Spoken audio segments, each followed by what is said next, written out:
I'm Lisa, and I want to eliminate your fear of foraging for mushrooms or of mushrooms in general, because mushrooms are amazing. They're so yummy, they're our friends. If you're interested in foraging for mushrooms, but you are just a little bit too scared to poison yourself, I get it.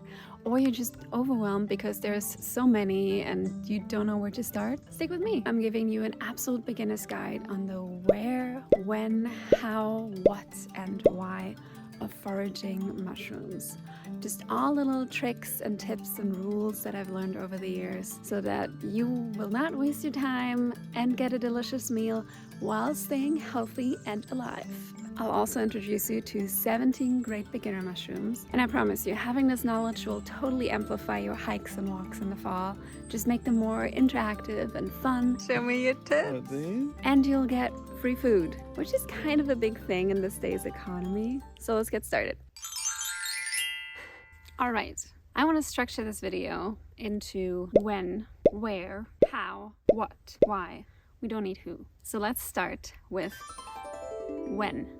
Well, right now it's October, so now mushrooms need a lot of moisture to grow. So, you know, late summer, your area has been kind of dry, but then you get the first rain, maybe like a few days of rain, and you really want the soil to be very moistened. You really want it to get wet. The first good amounts of rain, which we had kind of late this year. They say between like 1 to 2 weeks after good rain, so also like within the rainy season, if it has been dry again and then it rains, wait a little bit, and so on and so forth.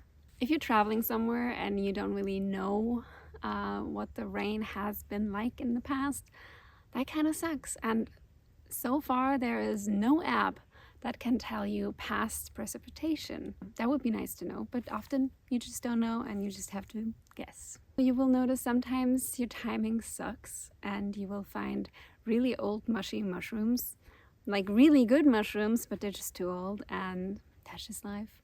Sometimes you're just unlucky, sometimes you find them in their most pristine condition. Also, temperatures are important. Around 45 till 70 degrees is pretty good.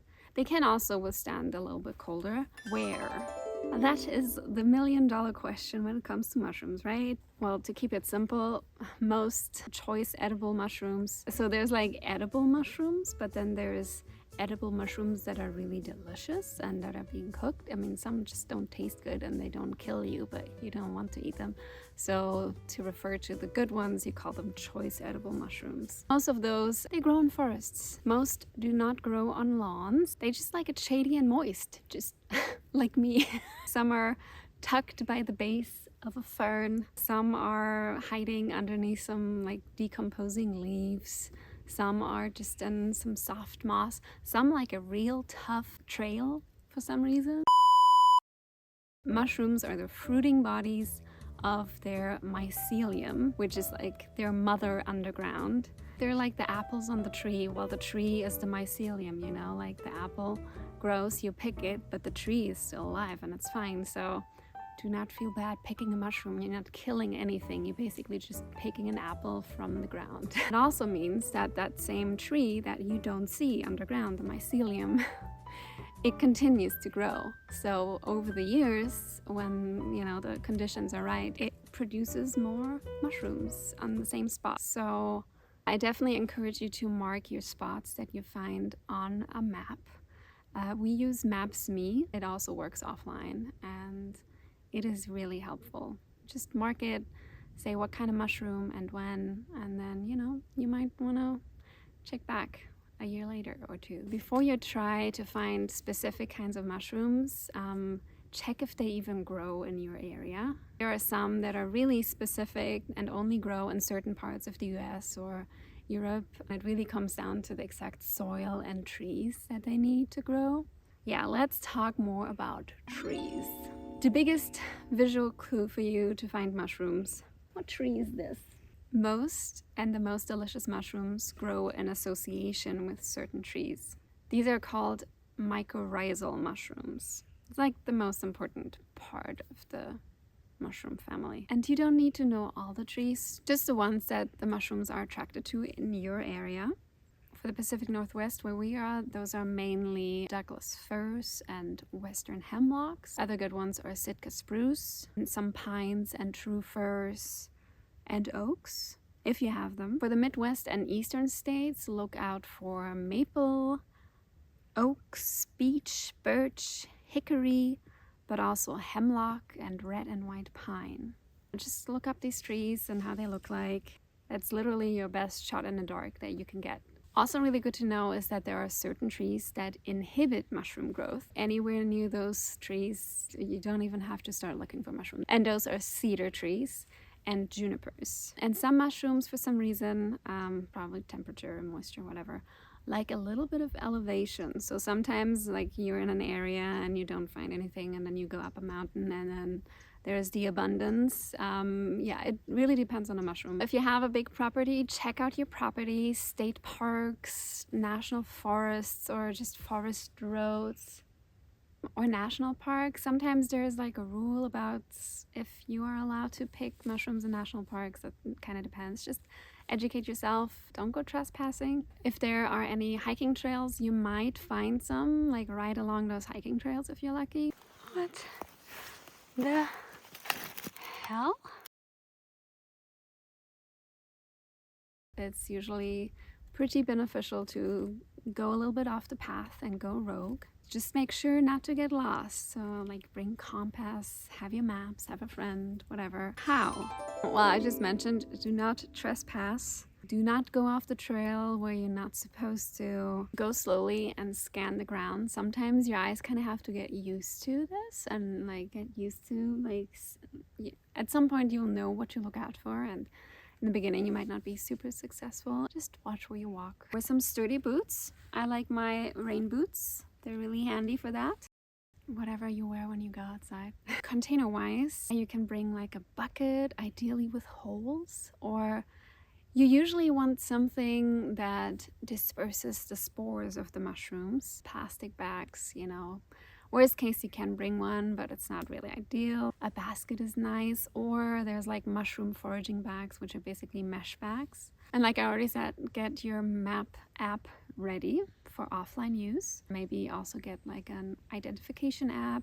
Maybe bring a little field guide with you that will help you while you're there. The probably best strategy for beginner mushroom foragers is to concentrate on a few mushrooms and just look for those, and kind of like ignore all the rest, because there will be so many mushrooms that can I eat them? I don't know. And it's a fun game, but it's really ineffective. And you know, like if you want to know about all the mushrooms and you have a lot of time, that's great for you. You can totally do that. But if your main goal is to eat certain mushrooms, just really look for the ones that I'm going to show you. Know how to identify those. And yeah, you can like bring some home to identify later, and then just do your due diligence at home before you eat anything. And when handling mushrooms, do not be scared to touch them. They will not kill you or make you sick when you touch them, only if you ingest them.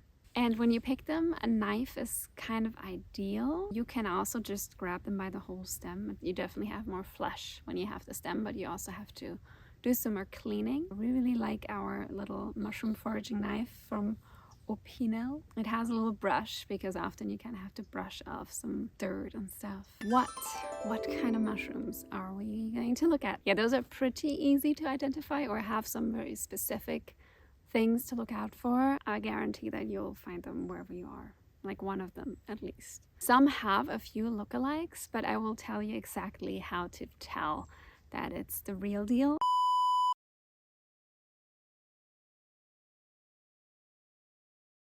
But first, let's go over all the different parts on how you can identify a mushroom. Overall appearance and color and shape is one thing, of course, but there's also very important the gills underneath the cap that you have to look out for. They can look very different, have different colors. Some mushrooms have a hollow stem, while some have like a meaty stem. Some break in a certain way. Some you can like peel like string cheese. Also where and how those mushrooms grow. Some mushrooms only grow on dead logs or like other wood. Some grow only in moss. Some grow alone or dispersed, and some grow in big clusters. Some bruise a certain way when you cut them or handle them a little rough.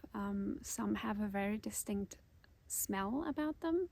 And then of course there's the spore test. It's very simple. You basically just cut off the cap, then you have the cap, you put it on a piece of paper, ideally kind of darkish paper and not white, because sometimes the spore board can be white. Ideally you can like place a bowl over it so it doesn't like dust away, and then you just wait a few hours. It's very simple and very necessary for some mushrooms to do that, especially in the beginning. And then at some point, you know, if you do bring some mushrooms home that you're really not quite sure what they are, there are lots of foraging Facebook groups that are really helpful. There's usually one for every area. I really encourage you to join your local mushroom foraging group on Facebook. But now let's finally get to the actual mushrooms. Number one must be the chanterelle, the princess of all the mushrooms. Pretty abundant, especially where we are. Very easy to identify as well.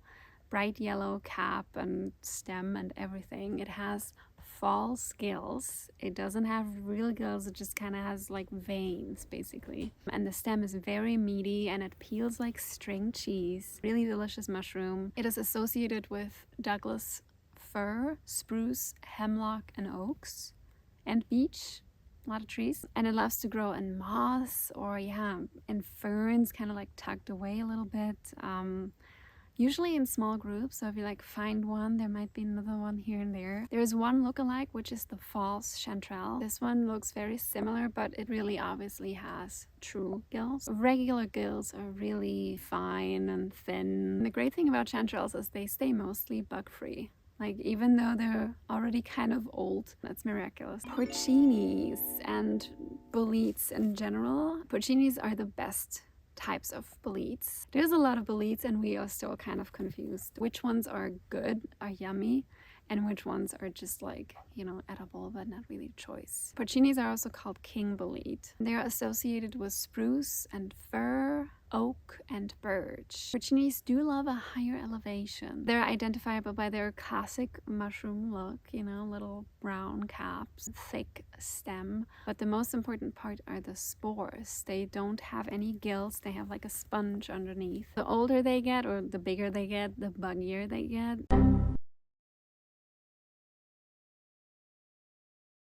There's one toxic one which kind of looks toxic. It's called the Satan's bolete and it has bright red spores. Then there's the lobster mushroom, a very exotic looking one, very unique. The way it comes about is also very unique. It's basically a parasitic mushroom called Hypomyces lactiflorum. It is like a parasite that attacks like a regular, very boring white russula mushroom. Russula brevites. Become lobster. Become lobster. And then it becomes this bright orange and red and weird mushroom that has a completely different consistency. It has no gills, and there are no lookalikes. They grow in mixed conifer and hardwood forests.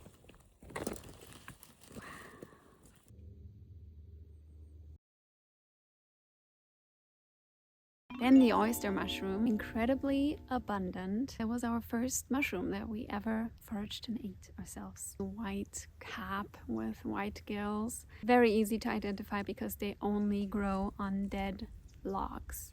Mostly alders, but also aspen and poplar. And there's one lookalike, which is called angel wings, which is a bit toxic. Those are like very, very fine and much smaller. Then there's the hedgehog mushroom, very delicious as well and very easy to identify. They are slightly orange and underneath the cap they have little teeth. It's very cute. It doesn't have any lookalikes. There is no other mushrooms that has those kind of teeth underneath the cap. Very good flavor, kind of nutty. And they also grow in kind of like groups that are roughly in the area. So if you find one, keep looking, there might be more. Then there's the puffballs, and I feel like no one else would really advise you to eat the puffballs, but they're quite delicious. You just have to pick them when they're young. I mean, puffballs, you've seen them before, you know, the little balls, and then you like poke your foot in there and then they puff. Of course, when they're in that state, you do not want to eat them. So you have to cut through them, and if they're still white, then they're good to eat. They really love a disturbed ground, so you usually find them on a path or like right on the side of a path. You might get really lucky there really fast. There is only one kind of lookalike, an amanita baby, like an amanita button if it's like really, really young. But since you have to cut through it anyways, you will see clearly if there's anything else in there. If it's just white, perfect. If it looks like there's a tiny mushroom in there, throw it away. Then there's the cauliflower mushroom. It's a very unique mushroom. It doesn't look like a mushroom. It looks like a big bundle of egg noodles. And it grows on like the base of trees, of conifers, directly on them. There are no lookalikes. When you find one, you really have a meal for many days. The black trumpet mushroom. Black hollow trumpet looking mushrooms, very interesting consistency, almost rubber like. They're kind of hard to spot because they are black. Those grow mostly in the eastern US. There are some here, but not as abundant as on the East Coast or Midwest. They mainly like a deciduous forest like oaks and beech. They often grow in large clusters on the ground. They have a very intense aroma, really yummy. I got so lucky finding a huge flush in Sweden one time. Look at them. Look how many. Look how many there are. Oh my god. I was so stoked. Oh my god. This is insane. The yellowfoot chanterelle, maybe the child of a regular chanterelle and a black trumpet mushroom. They have like a brown cap and a yellow stem, but a very hollow stem, and they also have fall scales. Quite delicate and small, but never buggy. They love a mossy soil and a conifer forest, near spruce or fir specifically. They're quite cold hardy, so they grow until it gets really cold. And the chicken of the woods, that is an interesting one. We've actually never found one that we could eat. Very distinct look, bright yellow, slightly orange. They grow on the base of a tree. They don't have any gills, and they don't have any other lookalikes that don't have gills. So there's other yellow mushrooms that grow on trees. However, if you find them, you have to identify what tree they're growing on, because for them, the host tree really determines if they make you sick or not. It's very interesting. And the rule of thumb is to not get chicken of the woods that grow on conifer trees. They should be growing on hardwood trees like oak, chestnut, beech, willow, cherry, or maple. Matsutake, probably the most expensive of them all. They have a white cap, small brown scales, a very thick stem. And when they grow, they create little mounds of soil because they're just like so fat. They like push everything up. They do like sandy soil, mostly under pines, like lodgepole pines, but also oaks and fir, and their main habitat is southern Oregon and northern California. Some can also be found further north or on the east, but just not as abundant. And they do have a very distinctive smell to them. Some say it smells a bit like cinnamon, and some say it smells like stinky socks. Then there is the morel, another fancy one. I'm sure you've heard of that one. They have a very distinct honeycomb kind of oblong cap with a hollow stem. There is a toxic false morel with a not hollow stem, so really check the stem with this one. They primarily grow in the spring in like areas that have burned in the past, 1 or 2 years after a burn, or also near ash, elms, and firs. On the west coast, they're more abundant in southern Oregon and northern California again, but on the east coast and the Midwest, they're pretty abundant. Now let's come to the prince. We had the princess chanterelle, and now the prince. It's also called Agaricus augustus, and it's beige with a brown scaly cap. It can get quite big, and it has pink to brownish gills and a ring around the stem. Its most important identifier is the smell. it does have a very distinct almond smell to it. They smell kind of unpleasant, like fennel, or not natural. Do not eat them. Also, if they do stain yellow when you cut them, this is the toxic yellow staining agaricus. Do not eat this one, please, okay? So test the stem and the smell. They grow on lawns, not in association with a tree, forest edges, or in wood chips. They can grow in quite urban areas, actually. That's an important thing also to remember, is that mushrooms can, soak up a lot of environmental toxins if they're around. So if they're like right on the side of the street, or if there's anything else that might be not so great if they grow like near an outhouse or something like that, do not eat them. It's not a good idea. That goes for basically all mushrooms, but most mushrooms grow in pristine locations. Another one that likes an urban area is the shaggy mane. They grow in urban parks and lawns, but sometimes even super disturbed ground up until like gravel. They have a very short shelf life and start out with a shaggy oblong cap that slowly turns black and like gets shorter as they age. And also after you pick them, you should eat them pretty quickly. There's one kind of lookalike, the regular inky cap. That one doesn't have any shagginess or any scales to it. It's kind of easy to distinguish the two of them. And another shaggy one, the shaggy parasol. It's not really a beginner's mushroom because it does have a toxic cousin that gets confused very often. But hey, I'm gonna tell you how to not get poisoned, right? They are still very prolific and abundant. That's why I still want to tell you. They're like light beige with kind of large scales. And it stains dark red after you cut it. With this one, you also should make a spore print, because the toxic one has a green spore print, the non-toxic one has a white spore print. Chlorophyllum myeloptytis. It's also called the vomiter. So you will not die, but you will feel really uncomfortable. And that's, I think, why people say I'm feeling a bit green in the gills. Have you heard that? They grow on lawns and at the base of trees, and they really like decomposing matter and real rich soil. You should pick them while they're young. They can get quite big once, the cap widens, but they will be really buggy by then, and you don't want that. And then let's tell you about medicinal mushrooms, because why not? Reishi are polypores that grow on decaying logs or on injured trees, mostly hardwoods like maples, oaks, and elms, beech, plums, and hemlocks. They're dark orange to red, and very important, they have like a shiny film on them. They look like someone put a coat of polyurethane on them. They have one lookalike, which is not toxic, but it just doesn't do anything, which is the red-belted conch, which is more like black on top, and it has a red area, but they're not shiny. So that's kind of easy to tell. And they make a great medicinal tea. And then there's the lion's mane, very easy to identify. Pretty rare, I would say. I don't know, we've never seen one. They also like some elevation. They're kind of similar to the cauliflower mushrooms, so they grow on a big clump on hardwoods. They're medicinal, but you can also just eat them as a regular meal because they're actually delicious. We've done it. Now you know all the important mushrooms. But let's quickly go into the why. Of course, because you want to eat them. Do not eat any mushrooms raw. Even the most edible choice mushrooms can cause havoc with your GI system when they're raw. Always cook them up. There's like a dry sauteing method. So you just clean the mushrooms and put them in a pan without anything and let them kind of sweat out all their moisture.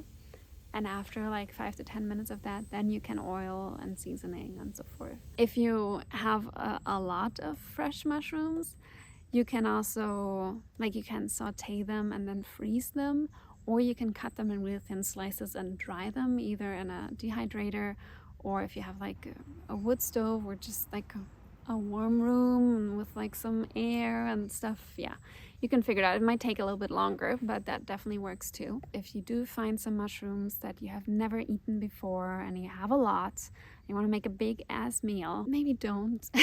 Maybe not the first day. It's best to kind of eat a little bit of a new to you mushroom first. See what it does to you, because some people just, their system does not like even edible non-toxic mushrooms. You know, everyone is a little bit different. And there we have it. That was a longer video than I expected. I hope you feel way more confident now in your mushroom knowledge and just like going out there. You gotta be patient. You don't always find them. Just go out there, enjoy the fall, have a blast, have fun, and bon appetit. Bye bye.